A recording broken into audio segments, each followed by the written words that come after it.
आता मी दाखवणार आहे तुम्हाला 50 EMA ची मॅजिक. चला बघूया. इथे प्राइसने ट्रेंड शिफ्ट केला आणि त्यानंतर बघा तर प्राइस या 50 EMA ला टच करते आणि बाउन्स होते.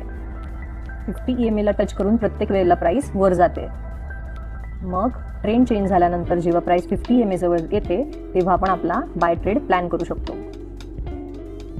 इथे प्राइसने हाय केला, लो केला आणि जेव्हा हाय ब्रेक केला तेव्हा आपण एंट्री करणार. SL स्विंग लोच्या खाली लावणार आणि टार्गेट असणार आपलं 1:2.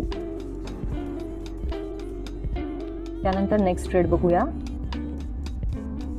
जेव्हा प्राइस 50 EMA जवळ आली आणि प्राइसने हाय केला आणि लो केला त्यानंतर तो हाय ब्रेक केला तेव्हा आपली एंट्री होणार.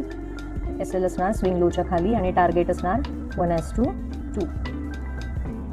50 EMA हा स्विंग आणि पोझिशनल ट्रेडिंगसाठी एक प्रभावी साधन आहे. पण लक्षात ठेवा या स्ट्रॅटेजीने ट्रेड तेव्हाच घ्यायचा आहे जेव्हा स्टॉक हायर टाइम फ्रेममध्ये स्ट्रॉंग अप ट्रेंडमध्ये